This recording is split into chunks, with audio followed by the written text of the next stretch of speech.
मेरे सभी श्रोताओं को मेरा प्यार भरा नमस्कार। आज मैं आपके लिए लाई हूँ हिंदी के प्रसिद्ध साहित्यकार हरिशंकर परसाई जी की एक कहानी जिसका शीर्षक है एक लड़की पांच दीवाने। तो प्रस्तुत है कहानी एक लड़की पांच दीवाने। गोरकी की कहानी है 26 आदमी और एक लड़की। इस लड़की की कहानी लिखते हुए मुझे वह कहानी याद आ गई। रोटी के लिए एक पिंजड़े नुमा कारखाने में 26 मजदूर सुअर से भी बदतर हालत में रहते और काम करते हैं। मालिक की जवान लड़की जब निकलती है तो वे सब सीखचों से उसे देखते हैं। जीवन के रेगिस्तान में थोड़ी हरियाली आ जाती है। वे उसे देवी जैसी पूजते हैं, अलग अलग और इकट्ठे उससे प्रेम करते हैं। एक दिन जब वह अपने उच्च वर्गीय प्रेमी के साथ बाहर निकलती है, वे आतन उसे झांकते हैं। लड़की कहती है सुअर कहीं के, और प्रेमी के साथ चली जाती है। पर जिस लड़की की कहानी मैं लिख रहा हूं वह बड़े आदमी की लड़की नहीं, गरीब मध्य वर्गीय परिवार की बड़ी लड़की है। पिता सरकारी नौकर है। पत्नी बच्चे पैदा करने में गांधारी की स्पर्धा करती है। गांधारी ने अंधे पति से 100 बेटे पैदा कर दिए थे। इस औरत ने जवानी में ही आंखों वाले पति से 4 पैदा कर लिए हैं। 5वें का शिलान्यास हो गया है। मरियल है, पूरा खाने को नहीं मिलता। शरीर में खून नहीं, हड्डी ही हड्डी है। बड़ी लड़की विशेष दुर्बल नहीं है, वही खाना बनाती है। माँ तो लगातार प्रसूति ही रहती है। लगता है लड़की खाना बनाते बनाते एक आध रोटी ज्यादा निकल लेती होगी। रोटी बड़े बड़े क्रांतिकारियों को कमजोर बनाती है। चे गुइवारा ने डायरी में लिखा है कि एक बहादुर गोरिल्ला साथी एक दिन चोरी से डबल रोटी के 2 टुकड़े खा गया। दूसरे दिन उसे दंड में नाश्ता नहीं दिया गया। लड़की छरहरी है, सुंदरी है और गरीब की लड़की है। मोहल्ला ऐसा है कि लोग 12-13 साल की बच्ची को घूर घूर कर जवान बना देते हैं। वह समझने लगती है कि कहाँ घूरा जा रहा है। वह इन अंगों पर ध्यान देने लगती है। ब्लाउज को ऊंचा करने लगती है, नीचे कपड़ा रख लेती है। कटाक्ष का अभ्यास करने लगती है। पल्लू कब खसकाना और कैसे खसकाना यह अभ्यास करने लगती है। घूरने से शरीर बढ़ता है, आंखें बड़ी ताकतवर होती है। रहीम ने कहा है, रहीमन मन महाराज के दृक्सो नहीं दीवान, जाही देख रीझे नयन, मन तेही हाथ बिकान। मन के दीवान जी होते हैं नयन। नयनों के उपयोग के ज्ञानी उनका असर जानते हैं, मगर आंखों का असर भीतर पड़ रहा है तो स्त्री लॉकेट हाथ में लेकर उसे हिलाने लगती है। लॉकेट ना हो तो साड़ी के पल्लू को अंगुली पर लपेटने लगती है। थोड़ी कठिनाई उसके साथ होती है जो स्वेटर बुन रही है, पर ध्यान से देखो तो वह भी 2-4 खाने गलत बुन देती है और उन्हें उकेल कर फिर बुनने लगती है। बाकी चलतू साफ ही कह देती है, आज तो आपसे ही आइसक्रीम खाएंगे, चलिए। लड़की को बाकी घूरने वाले अब हताश होकर कहीं और घूर रहे हैं। अब कुल 5 दीवाने बचे हैं जो सामने बैठते या चक्कर लगाते हैं। चक्कर लगाता प्रेमी बैठे प्रेमी से सवाया पड़ता है क्योंकि वह मेहनत करता है। फिर परंपरा से कूचे की खाक छानता चला आ रहा है। लड़की 18 साल की हो रही है, उभार पर है। छज्जे पर आकर देखने लगती है तो उपस्थित दीवाना समझता है कि मेरे लिए ही खड़ी है और मुझी को देख रही है। 5 दीवाने एक साथ सिर्फ शाम को होते हैं क्योंकि वे दिन में काम पर जाते हैं। दिन में जो हाजिर होता है वह छज्जा देखता रहता है, आंखें मिलाता है, हाव भाव करता है।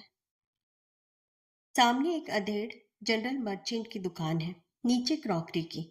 क्रॉकरी वाला जवान है, मगर उसकी मुसीबत यह है कि छज्जा सिर के ऊपर पड़ता है।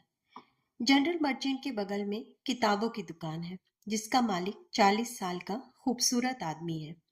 ठीक सामने के 2 कमरे के मकान में एक जवान आदमी रहता जो बीमा कंपनी में काम करता है और 500-600 ऊपर से कमा ही लेता है। यह 3-4 घंटे ही बाहर रहता है, बाकी समय घर में काटता है। कुआरा है, घर के सामने एक हलवाई की दुकान है। 50 बार पहुंचता होगा, पर वह भी दीवाना है।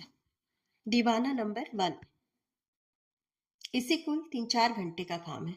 माल यहाँ से वहां सप्लाई करके बरी हो जाता है और जनरल मर्चेंट की दुकान पर आकर बैठ जाता है। आर्थिक कठिनाई में रहता है। इसने दाढ़ी बढ़ा ली है। दाढ़ी अलग अलग तरह की होती है। प्रेमी की दाढ़ी अलग, मुल्ला की अलग और मुफलिस की अलग। इसने प्रेमी की दाढ़ी बढ़ा ली है। ट्रिम करवाता है। दाढ़ी दीन भी होती है और रोबदार भी। यह दाढ़ी वाले के व्यक्तित्व और आंखों के भाव से मालूम हो जाता है। कुछ दाढ़ियां क्षमा याचना करती मालूम होती है। इस प्रेमी का विश्वास है कि दाढ़ी बढ़ाकर आंखों में भिखारीपन लेकर औरत का सामना करो तो वह आकर्षित हो जाती है। यह दाढ़ी और दीनता के लिए कभी दुकान पर बैठकर छज्जा देखता रहता है या फिर सामने की सड़क पर टहलता है। यह सही है कि कुछ औरतों को दाढ़ी पसंद होती है। यह प्रेमी सिर्फ देखता है। वह छज्जे पर ऑक्सीजन लेने आती है तो दाढ़ी वाला समझता है कि वह उसी को देखने आई है और दीन हो जाता है। यह करुणा में से प्रेम निकालना चाहता है। करुणा में से प्रेम निकलता भी है। गांव की चलतू औरत कहती है, इतने बड़े बड़े आदमी की लड़की और मेरे गोड़ पड़े, मेरा तो जी पसीज जाए है। नहीं करते नहीं बने। दाढ़ी वाले को कभी कभी लड़की का सामीप्य प्राप्त होता है। नीचे के नल से लड़की का भाई बाल्टियां भरकर ऊपर ले जाता है। कभी वह नहीं होता, लड़की पानी भरने आती है। तब दाढ़ी वाला प्रेमी पानी की बाल्टियां उठाकर दरवाजे तक रख आता है। वह कहती है, बड़ी तकलीफ की तुमने भैया। दाढ़ी वाला भैया संबोधन से बहुत डरता है, कहीं यह राखी न बांधने लगे। दाढ़ी वाले प्रेमी को 7-8 घंटे जनरल मर्चेंट की दुकान पर बैठने के लिए बहाना चाहिए। वह कहता है, बड़े भैया मैं तो फुर्सत में रहता हूँ, कुछ काम हो तो बता दिया करिए। दुकानदार उसे पार्सल छुड़ाने और माल सप्लाई करने भेज देता है। सेठ ने बाहर का काम करने वाले नौकर को निकाल दिया है। दीवाना नंबर 2। यह 30 साल के लगभग है। गोरा और साधारणता देखने में अच्छा है। इसे दूसरों से कुछ ज्यादा सुविधाएं भी हैं और कुछ असुविधाएं भी। सुविधा यह है कि वह रुपये उधार दे देता है, पर उधार लेने लड़की का बाप आता है। वह चाहता है लड़की आए। कहता है, तुम क्यों तकलीफ करते हो, बच्चों को भेज दिया करो। पर बाप खुद ही उधार लेने आता है या लड़की की माँ आ जाती है। असुविधा इस दीवाने को यह है कि लड़की ऊपर रहती है। वह उसे देख नहीं सकता। पीछे की तरफ जाता है तो वहां ऊपर लकड़ी की जाली लगी है। लड़की उसे दिखती नहीं। मजबूरी में वह पुस्तक प्रेमी हो गया है। वह सामने की किताब की दुकान पर बैठता है। 1-8 घंटे और मुआवजे के रूप में गुलशन नंदा की कोई एक किताब खरीद लेता है। इधर एक तरीका उसने और निकाला। सब्जी का ठेला वाला थोड़ी दूर पर, जहां रोज काफी सब्जी खरीदने वाले परिवार रहते हैं, खड़ा होता है। क्रॉकरी वाले ने सोचा कि ठेला वाला यहाँ भी खड़ा हो तो वह सब्जी खरीदने नीचे आया करेगी। उसने ठेले वाले से कहा, इधर भी खड़े रहा करो। उसने उम्मीद की कि भाव ताव को लेकर बात होगी। कभी उसके पास पैसे ना होंगे तो मैं उधार में दिला दूंगा और बाद में चुका कर दूंगा। ठेले वाले ने कहा, यहाँ भाई साहब खरीदने वाले ही नहीं है। दीवाने ने कहा, है क्यों नहीं, एक दो रोज देखो। ठेले वाला दरवाजे के पास खड़ा होकर आवाज लगाने लगा। लड़की ऊपर से आई। उसने पूछा, आलू क्या भाव दिए। इतने में दीवाना क्रॉकरी के ग्राहक को छोड़कर ठेले के पास आ गया। प्रेम में बड़ा त्याग करना पड़ता है, ग्राहक खोना पड़ता है। ठेले वाले से कहा, ठीक भाव से देना, और लड़की से आंखें मिलाने लगा। लड़की ने कहा, 1/4 किलो आलू दे दो। सब्जी वाला निराश हुआ। क्रॉकरी वाला नैतिक संकट में आ गया। उसने कहा, ये 1 किलो दे दो, बाकी पैसे कल ले लेना। सब्जी वाले ने भरोसा कर लिया। उसने 1 किलो तौल दिए। पर सब्जी वाले को रोज वहां रोकने के लिए इतनी खरीद काफी नहीं थी। क्रॉकरी वाले ने लड़की के बाकी पैसे दिए और घर के लिए 2-3 किलो सब्जी और खरीद ली। उसे भरोसा हो गया कि सब्जी वाला अब रोज यहाँ खड़ा होगा और मेल जोल बढ़ेगा। पर प्रेम का रास्ता कांटों का रास्ता है। पता नहीं इस सनातन मार्ग पर कब कंक्रीट की सड़कें बनेगी। अभी भी प्रेम में कांटों भरी पगडंडी पर से ही चलना पड़ता है। योजना आयोग को अगली योजना में प्रेम की कंक्रीट की सड़कों का प्रावधान करना चाहिए। बात यह हुई कि जब क्रॉकरी वाला जवान दोपहर को सब्जी लेकर घर पहुंचा और उसके पिता ने सब्जी देखी तो डांटा, तुझसे किसने कहा था कि सब्जी ला, ये कचरा उठा लाया।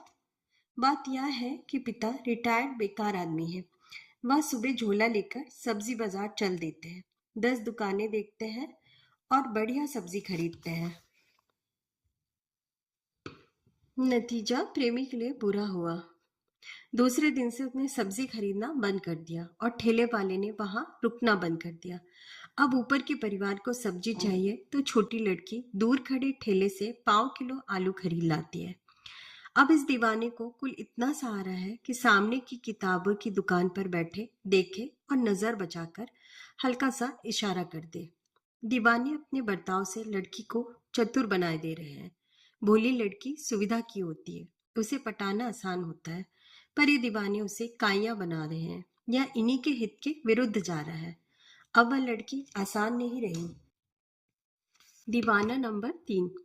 यह सामने हलवाई है, निहायत गंदी चट्टी और मैल से काली बनियान पहनकर भट्टी के सामने सवेरे बैठ जाता है। दाढ़ी खिचड़ी है और कई दिन बनाता नहीं है।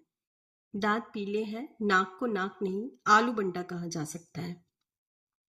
जलेबी के बाद वह आलू बंडे और भजिए बनाता है। यह विकट दीवाना है। छज्जे की तरफ देखते हुए कढ़ाई में चमचा चलाता है। जलेबी जल भी जाती है। कभी कच्चे कच्चे आलू बंडे निकाल लेता है। तेल खाली जलता रहता है और वह छज्जे पर लड़की को देखता रहता है। फिर उसे जलेबी दिखाकर अपने पीले दांतों से हंसता है। समझता है गरीब की लड़की है, आकर जलेबी ले जाएगी, पर वह नहीं आती। एक दिन छोटी लड़की को उसने जलेबी दे दी थी। कहने लगा सब लोग बांट कर खाना। उसका मतलब था वह महबूबा भी खा ले, पर महबूबा ने छोटी को डांट दिया, फिर उससे जलेबी लेगी तो पिट जाएगी। इधर यह दीवाना पीले दांत निकाले और नथुने फैलाए छज्जे की तरफ देख रहा था कि वह अब आई, पर वह नहीं आई। तब दीवाना दुकान के इस कोने उस कोने खड़ा होकर देखने लगा कि भीतर ही दिख जाए। लड़की सब कुछ भीतर से देख रही थी। आखिर वह बाहर छज्जे पर आकर खड़ी हो गई और हलवाई की तरफ देखा। वह कृतार्थ हो गया। उस वक्त वह आकर कहती कि मैं तुम्हारा तला हुआ हाथ खाऊंगी, तो वह पंजा तलकर उसे खिला देता। लोग उससे पूछते हैं तुम्हारी उम्र कितनी है? 50 के पार तो होगी। वह कहता है 30 से ऊपर नहीं है। 5 साल से भट्टी के सामने बैठ रहा हूँ, इसलिए उम्र ज्यादा लगती है। 5 साल पहले देखते अच्छे अच्छे घरों को लड़कियां मरती थी। 2-3 तो जलकर मर गई थी मेरे प्रेम में।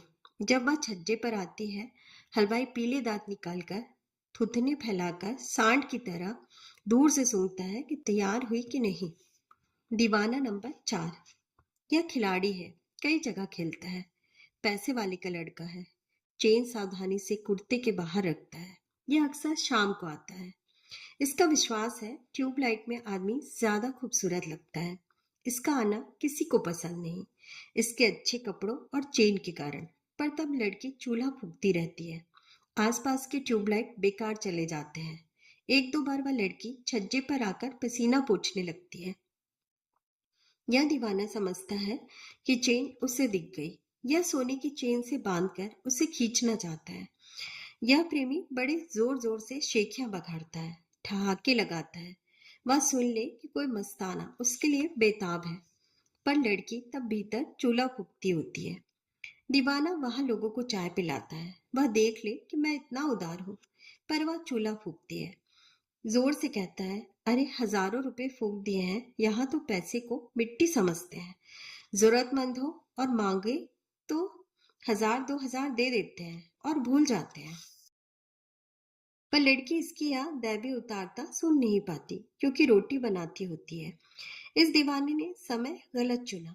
इसे शाम के पहले सवेरे या दोपहर को आना चाहिए, पर इसकी भी मजबूरी है। इसके चेहरे पर चेचक के हल्के दाग हैं, इसलिए इसे ट्यूबलाइट में ही आना पड़ता है। यह भी किताब की दुकान पर थोड़ी देर बैठता है। वहां से रसोई बनाने का कोना दिख जाता है। फिर यह याद ली हुई है घर चला जाता है। दीवाना नंबर 5। इसे सबके बाद इसलिए ले रहा हूं कि यह 100% दीवाना है, एकमात्र गंभीर और समर्पित दीवाना। गोरा आदमी है, अकेले जिंदगी काट रहा है, हर स्त्री पर मोहित हो जाता है। पर जब से उस लड़की पर इसकी नजर पड़ी है, यह बिल्कुल उसी का हो गया है। रात दिन उसी की याद में लिप्त रहता है, काम में मन नहीं लगता। लोगों से बात करता है तो या तो उसी की बातें करता है या गुमसुम होकर उसके बारे में सोचता रहता है। ठीक सामने रहने के कारण भीतर से भी उसे बैठकर या लेटे हुए देखता रहता है। इसे हर 6 महीने में मकान बदलना पड़ता है। एक दोपहर को घबराया मेरे पास आया, कहने लगा, मोहल्ले में पिटने की नौबत आ गई है। मैंने पूछा तो उसने बताया, मकान मालकिन गरीब है, उसने एक कमरा मुझे किराए पर दे रखा है। वह खुश एक से फंसी है। लड़की को मैंने पटा लिया था। एक लड़का भी है जो मैट्रिक की परीक्षा में बैठने वाला है। आज दोपहर को लड़की आ गई। माँ ऊपर सो रही थी। हम दोनों बिस्तर में थे कि माँ आ गई। देखा तो चिल्लाई, अरे इसी क्या चकला घर समझ रखा है? भले आदमियों के मोहल्ले में ये कारनामे, मेरी लड़की को बिगाड़ रहे हो। मैं अभी मोहल्ले वालों को पुकारती हूँ और तुम्हारी बोटी बोटी करवाती हूँ। मैंने पूछा, फिर तुमने क्या किया? उसने कहा, मैंने उसके पांव पकड़ लिए और कहा, मुझे माफ कर दो। मैंने पूछा, लड़की से उसने क्या कहा? कहने लगा, कुछ खास नहीं, एक हल्का सा चाटा मारा और कहा, चल हरामजादी, ऊपर लफंगों के चक्कर में फंसती है। मैं इस बदमाश को अभी पिटवाती हूँ। मैंने फौरन साइकिल उठाई और आपके पास भागा चला आ रहा हूँ। क्या करूँ, मेरा वहां सामान पड़ा है, एक पेटी में काफी रुपया भी है। मैं लौटने में डरता हूँ, क्या सचमुच वह मुझे पिटवा देगी? मैंने कहा, हाँ। उसने कहा, पर मोहल्ले वालों को क्या मतलब? वे जानते हैं वह औरत एक से फंसी है। क्या वो लोग मेरी बात नहीं मानेंगे? मैंने कहा, बिल्कुल नहीं मानेंगे, उसी की बात मानेंगे, हंगामा करेंगे, तुम्हें पीटेंगे। ऐसे हंगामे मोहल्ले की नीरसता भंग करते हैं। महीने में एक आध लड़की भगाई न जाए या कोई बलात्कार ना हो तो मोहल्ले के निवासी बहुत बोर होते हैं। वह काफी घबराया हुआ था। मैंने पूछा, आज या कल लड़की की माँ से तुम्हारी कुछ बात हुई थी? उसने कहा, हाँ, रात को और सवेरे मेरे पास बैठी रही, पैसे की तकलीफ बताती रही। कह रही थी, परसों मुन्ना की 50 रुपए परीक्षा फीस भरनी है, बड़ी परेशानी है, कुछ समझ में नहीं आता। सुबह भी वही चिंता बताती रही कि मुन्ना की फीस भरनी है। मैं मामला समझ गया। मैंने कहा, फौरन घर जाओ, पेटी से 50 रुपए निकालो, ऊपर उसके पास जाकर उसे रुपए दो और कहो, लो मुन्ना की फीस भर दो। जैसे तुम्हारा लड़का वैसे मेरा भाई, पैसा तो आता जाता रहता है। लड़के का साल बर्बाद नहीं होना चाहिए, इसके सिवा कोई और रास्ता पिटने से बचने का कोई उपाय नहीं है। यूं ही उसे पसीना आ रहा था। 50 की बात सुनकर उसने पीने को पानी मांगा। कहने लगा, पर उसने पिटने वाले इकट्ठे कर रखे हो तो? मैंने कहा, मैं निश्चिंत कहता हूँ, उसने अभी तक किसी से कुछ भी नहीं कहा होगा। वह तुम्हारी राह देख रही होगी। वह बोला, 50 तो बहुत होते हैं, मेरा काम तो आधा भी नहीं हुआ था। मैंने कहा, 50 दे दोगे तो पिटने से तो बचोगे ही, रात को वह तुम्हारा पूरा काम करवा देगी, इस तरह डेवड़ा काम हो जाएगा। वह बड़ी घबराहट में गया। दूसरे दिन मिला तो मैंने पूछा, पिटे तो नहीं? उसने कहा, नहीं। मैंने पूछा, उसने रुपए ले लिए? वह बोला, हाँ। कहने लगी कि अरे भैया, तुम तो घर के ही हो, मुसीबत में तुम काम नहीं आओगे तो कौन आएगा? मैंने पूछा, और रात को उसने पूरा काम तुम्हारा करवा दिया ना? वह बोला, हाँ करवा दिया, आपने ठीक कहा था कि डेवड़ा हो जाएगा। मैंने कहा, अब उस मकान को फौरन छोड़ो और बहुत ही तकलीफ उस मामले में हो, सुबीते का मामला ना जमे तो गांधी जी की शिक्षा के अनुसार चलो। उसने पूछा, गांधी जी ने सिखाया ही क्या है इस मामले में सिवा ब्रह्मचर्य के? मैंने कहा, नहीं, उन्होंने अछूतोद्धार भी सिखाया है। 1-2 रुपयों में अछूतोद्धार कर लिया करो। वह गांधी भक्त हो गया, अछूतोद्धार पर अधिक ध्यान देने लगा। ब्राह्मण 500-600 रुपये कमाने वाला, देखने में अच्छा, फिर भी शादी ना हो, यह एक सवाल बहुत लोगों के मन में उठता है। परदेशी है यहाँ। एक समस्या तो यही है कि लड़की वालों के सामने कौन सिद्ध करे कि यह ब्राह्मण ही है, उसकी वंशावली कौन बताए? परिवार के कोई बुजुर्ग दिलचस्पी लेते दिखते नहीं है। ऐसा नहीं है कि लड़की वाले आते नहीं है, वह खुद भी तलाश करके लड़की वालों के यहाँ जाता है। पर सुना है एक विशेषता है उसमें, वह लड़की की अपेक्षा उसकी माँ पर ज्यादा ध्यान देने लगता है। इससे एक तो लड़की बिचकती है, दूसरी माँ उसे यूं ही समझने लगती है। कुछ लोगों ने समझाया कि माँ को जरूर खुश करो, पर उसे माँ समझकर खुश करो। वह जवाब देता, मैं क्या करूं, जिस परिवार में जाता हूँ वहां माँ और लड़की दोनों मेरे ऊपर मरने लगती हैं। यह समस्या बड़ी टेढ़ी है। माँ पर ध्यान देता है तो लड़की बिचकती है और माँ लफंगा समझने लगती है। जहां माँ अनुकूल होने लगे वहां वह लड़की को काटती है। तेरा यहाँ का काम है, जाकर पढ़ती क्यों नहीं? माँ और बेटी दोनों पर एक साथ डोरे डालना खतरनाक होता है। कुछ पुरुष सोचते हैं कि लड़की नहीं तो माँ ही हाथ लग जाए, लड़के से तो शादी भी करनी पड़ सकती है। पर इधर यह प्रेमी लोगों से कहता जरूर है कि माँ मेरे पीछे पड़ी है। उस आदमी की बड़ी आफत है जिसे दुनिया की हर स्त्री अच्छी लगती है और जो यह समझता है कि दुनिया की हर स्त्री मुझ पर जान देती है। ऐसे में एक भी स्त्री हाथ नहीं पड़ती। यह प्रेमी नंबर 5 लड़की के पीछे दीवाना है। वह उससे शादी करना चाहता है, बिल्कुल डूबा है। लड़की भी अनुकूल लगती है, वह इसी की तरफ ज्यादा ध्यान देती है। दीवानों ने खुद एक सीधी लड़की को जो सहज ही फंसती काया बना दिया है और अपना ही नुकसान कर लिया है। प्रेमी रोज एक दो प्रेम कविताएं लिखता है। प्रेमाभिविभूति प्रसार मांगती है। वह लोगों को सुनता भी है। कविताएं अच्छी होती हैं, सीधी भी होती हैं। मेरे पास आओ तो बैठो तो मैं तुम्हारा हाथ सहलाऊं और चूम लूं वगैरह। देखा देखी तो बहुत हो चुकी, निकटता कैसे हो। प्रेमी बड़ा आविष्कारक होता है। लड़की का बाप शराब प्रेमी है। इतवार की एक शाम उसने उसे बुलाया। मिसिर जी आइए ना, यहीं बैठे। मिसिर जी आकर बैठ गए। प्रेमी ने ठर्रे का अद्धा खोल लिया और चालू हो गया। मिसिर जी जब आधी से ज्यादा पी गए तो प्रेमी ने कहा, आपको लड़की की शादी भी तो करना है।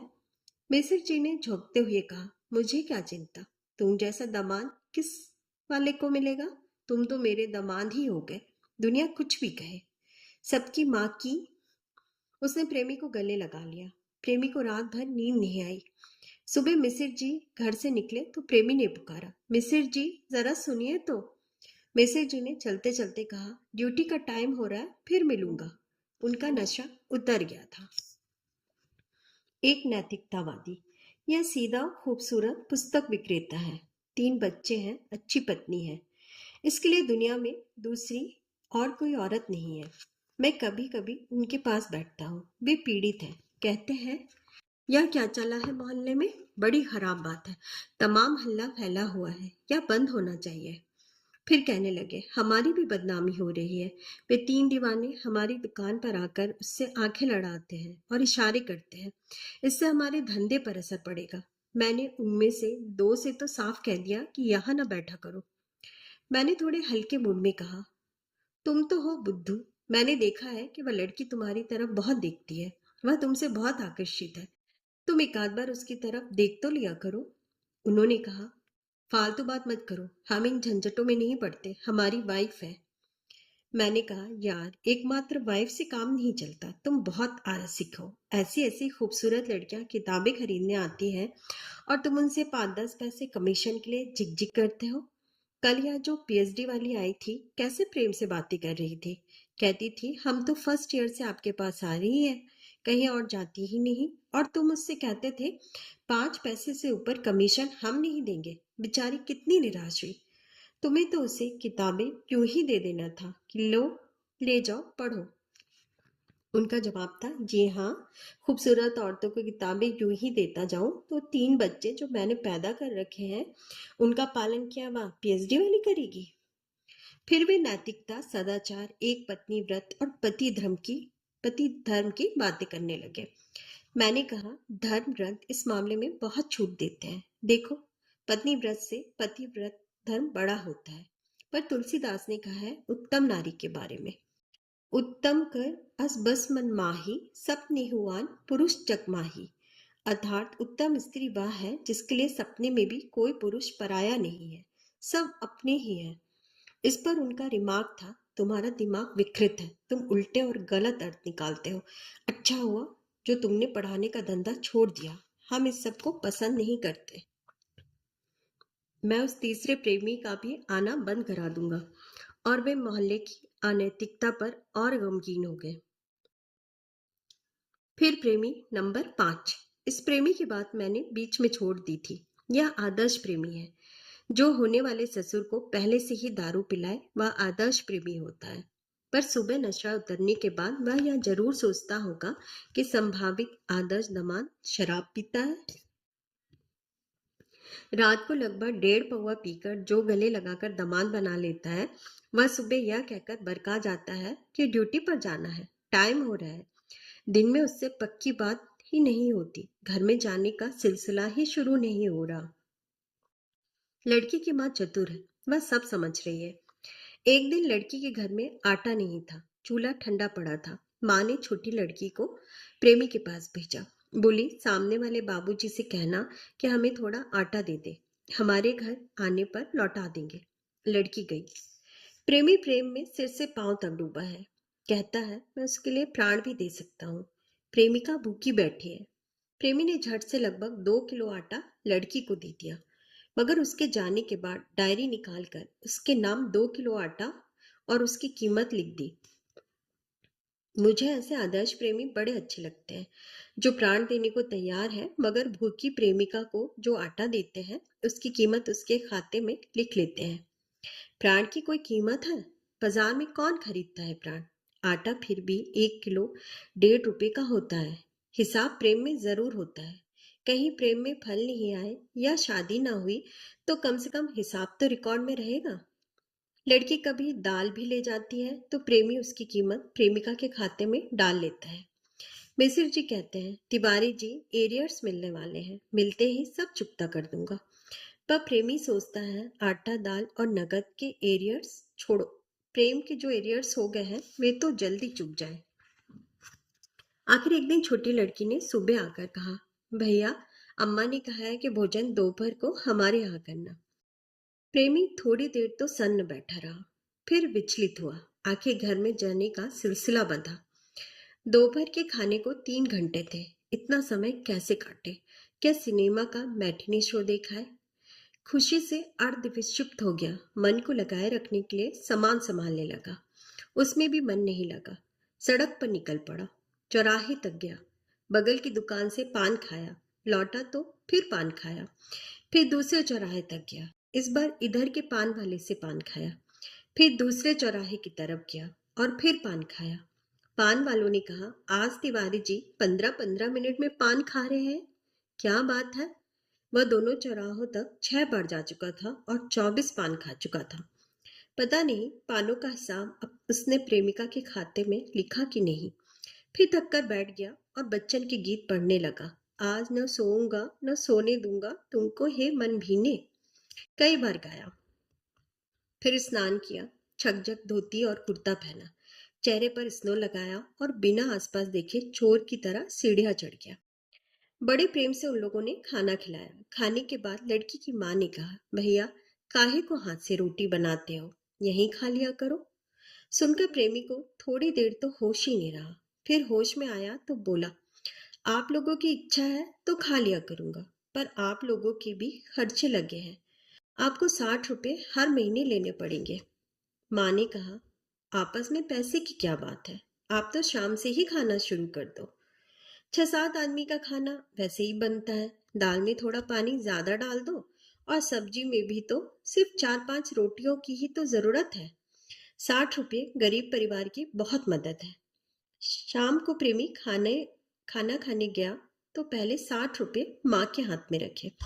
इधर बाकी दीवानों की दुनिया में तहलका मच गया। साले ने वहां रोटी खाना शुरू कर दिया, इसे पीट कर मोहल्ले से भगाना पड़ेगा। प्रेमी दोनों टाइम आसपास बिना देखे सीढ़ियां चढ़ जाता है। एक दिन हलवाई कहने लगा, भैया कोई हमारी जलेबी भी चखा दो। पहले खाना माँ और छोटी लड़की परोसती थी, फिर बड़ी परोसने लगी। वह खाना कम और हाव भाव ज्यादा परोसती थी। सब दीवानों ने मिलकर सीधी लड़की को चतुर बना दिया है। 15-20 दिन बाद एक दोस्त ने कहा, तिवारी जी कुछ दुबले लग रहे हो, भोजन तो वहाँ अच्छा मिलता है ना? प्रेमी ने कहा, भोजन तो अच्छा मिलता है, पर जरा भूखी कम हो गई है। मित्र ने कहा, हाँ, भावातिरेक में खाया नहीं जाता। प्रेमी ने कहा, हाँ ऐसा ही है। मित्र ने कहा, कुछ संकेत से आइडिया देती है? प्रेमी ने कहा, हाँ, माँ की नजर बचाकर पल्ला लापरवाही से खिसकाकर ऊपर की चीज क्षण भर को दिखा देती है और वह ध्यान मग्न हो गए। मित्र सच्चा है, प्रेमी से सहानुभूति है, चाहता है इसकी शादी उससे हो ही जाए। पर माँ बाप जांच रहे हैं, भरोसा कर लेना चाहते हैं। इधर प्रेमी ने उस ऊपर वाली चीज को क्षण भर कभी दिखा देने के उपलक्ष्य में 60 रुपए के 70 रुपए कर दिए। 3 महीने भोजन का सिलसिला चला, फिर एक दिन वह बंद हो गया। मित्र ने पूछा तो बोला, वहां अब खाना नहीं खाऊंगा, होटल में खाऊंगा। फिर उसने किताब निकाली और दाल चावल नकद का टोटल करके बोला, 250 रुपये खर्च हो गए। अब तो चाहे जो हो, मैं उसे लेकर भाग जाऊंगा, चाहे नौकरी चली जाए, चाहे भूखा मर जाऊं, मैं उसके बिना नहीं रह सकता। दोस्त ने पूछा, क्या वह भागने को तैयार है और कानूनी हिसाब से बालिग हो गई है? प्रेमी ने कहा, भागेगी क्यों नहीं, जरूर भागेगी। बालिग फालिग की मैं परवाह नहीं करता, मैं उसके लिए जेल जा सकता हूँ, प्राण दे सकता हूँ। फिर उसने हिसाब की कॉपी देखी और कहा, 250 रुपये चले गए। दोस्त ने पूछा, पर संबंध खराब कैसे हो गए? प्रेमी ने कहा, अरे वे आदमी और औरत ऐसे ही हैं। दोस्त ने अंदाज लगाया कि इसकी तुनक मिजाजी के कारण शायद संबंध बिगड़े हों या यह उतावली में कुछ आगे बढ़ने लगा हो। प्रेमी अब उस घर की तरफ देखता नहीं है। बाकी दीवाने रिमार्क करते हैं उसे सुनाकर, कट गई पत्ती कट गई। एक दिन प्रेमी अपने दोस्त से कहने लगा, लड़की के माँ बाप अब मुझसे डरने लगे हैं, जानते हैं कि लड़की मुझ पर मोहित है, कहीं मैं कुछ कर ना बैठूं, उसे लेकर भाग न जाऊं। दोस्त ने कहा, लड़की वाले चाहे जो कहें अक्सर भागने के वक्त पीछे हट जाती हैं, कहती हैं हृदय से तो मैं तुम्हारी हूं और हमेशा रहूंगी।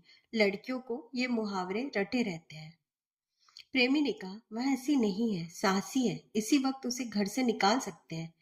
फिर कहने लगा, वे लोग चाहते हैं कि मैं यह मकान छोड़ दूं, छोड़ूंगा तो पैसे लेकर छोड़ूंगा, यूं ही नहीं छोड़ दूंगा, कहूंगा 50 रुपए दो तो मकान छोड़ देता हूं।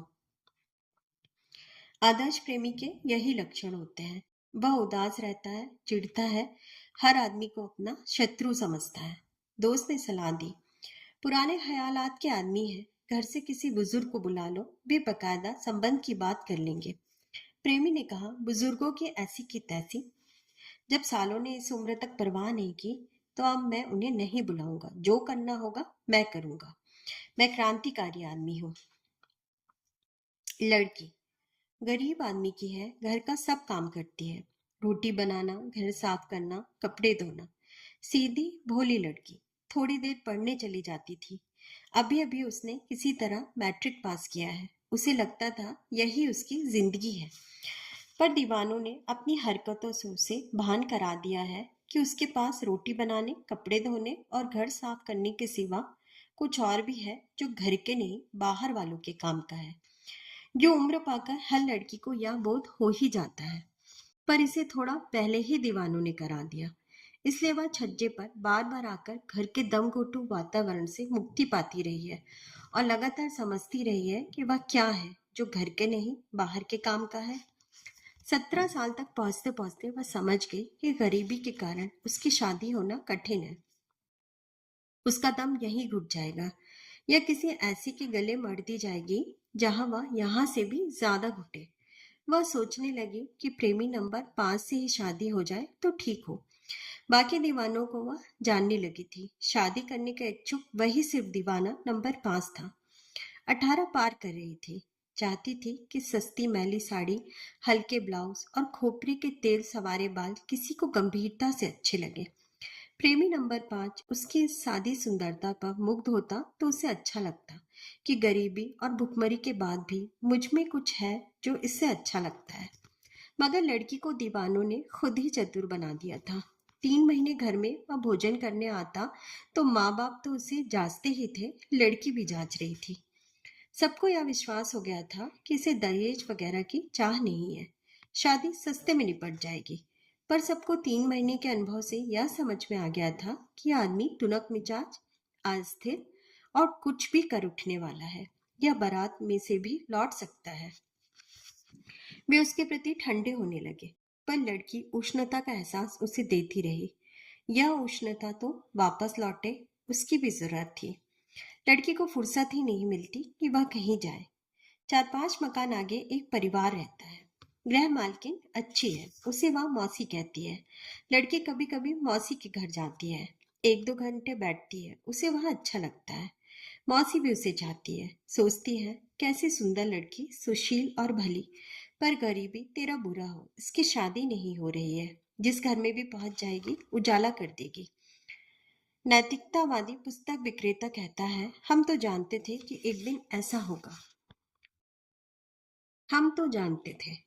मोहल्ले के लोग कहते हैं, जो छज्जे पर खड़ी मर्दों को देखती है वह ऐसा ही तो करेगी। कुछ कहते हैं ठीक ही हुआ। दीवाने कहते हैं साली छिनाल निकल गई। औरतें कहती हैं किसे पता था कि यह लड़की ऐसी करेगी। क्या हुआ, पेट बढ़ गया, गर्भ गिरा दिया गया? नहीं। एक दिन लड़की ने माँ से कहा, माँ मेरा मैट्रिक का सर्टिफिकेट पेटी में से निकाल दो, लड़कियों के स्कूल में नौकरी मिल जाएगी। माँ खुश हुई, 125 और घर में आ जाएंगे। फिर वह एक हलवाई के पास गई और बोली, चाचा जी आज तो जलेबी खाएंगे। चाचा जी सुनकर हलवाई खिन्न तो हुआ, पर पीले दांत निकाल कर कहा, जितनी चाहो खाओ, तुम्हारी ही तो दुकान है। उसने एक पूड़े में जलेबी बांध दी। लड़की घर ले आई। माँ ने कहा, ये क्यों ले आई? लड़की ने कहा, माँ आज मुझे नौकरी मिलेगी ना, उसी खुशी में। फिर दाढ़ी वाले प्रेमी को 2 बाल्टियां देकर कहा, भैया जरा ये भरकर ऊपर रख देना, मेरी तबीयत ठीक नहीं है। फिर क्रॉकरी वाले से कहा, मैं जरा एक काम से जा रही हूँ, भैया जरा 1 किलो आलू ऊपर भिजवा देना, अभी लौटकर पैसे दे दूंगी। फिर प्रेमी नंबर 5 के पास गई और बोली, मुझे 50 रुपए फौरन दे दो, बड़ी मुसीबत आ गई है। प्रेमी गदगद हो गया, पहली बार घर आई थी। उसने 50 रुपए फौरन दिए और उसका हाथ पकड़कर भीतर खींचते हुए बोला, एक बार तो पास आ जाओ। लड़की ने कहा, नहीं, ये रुपए मैं माँ को देकर जल्दी आती हूँ, कहीं जाना मत, यहीं रहना। वह घर गई, प्रेमी नंबर 5 के दिए हुए साड़ी ब्लाउज पहने माँ से कहा, मौसी के घर जा रही हूँ, मौसी जी के मार्फत ही नौकरी लगने वाली है। मौसी का परिवार बड़ा प्रतिष्ठित और प्रभावशाली। उन लोगों ने एक लड़का तय कर रखा था। माँ विधवा थी, लड़का बैंक में काम करता था। लड़की उसे पसंद थी, दिन तय कर रखा था। मैट्रिक का सर्टिफिकेट वह उम्र के सबूत के लिए ले गई थी। वैदिक रीति से विवाह घंटे भर में हो गया। 4 घंटे बाद लड़की लौटी तो बढ़िया साड़ी और गहने पहनी थी। पीछे 2 रिक्शों में सामान था। लड़की के साथ लड़का बैठा था, सास ससुर के पांव छूने आया था। वे दोनों ऊपर गए। पिता ड्यूटी पर था। उसने लड़की की माँ के पांव पर सिर रखा। अचरज यह कि माँ को अचरज नहीं हुआ। लड़का लौट गया, विदाई बाद में होने की थी। लड़की छज्जे पर आई, इतना लंबा चौड़ा गहरा सिंदूर मांग में भरा था कि मील भर से दिखता था। घर के सामने भीड़ सी लग गई। राहगीर पूछते, क्या बात है, कोई मौत हो गई क्या? दूसरे राहगीर ने कहा, हाँ लगता है कोई मौत हो गई है। तभी मोहल्ले के एक मस्खरे ने कहा, एक नहीं 4-5 मौतें हो गई हैं। आप सबका कहानी सुनने के लिए बहुत बहुत धन्यवाद।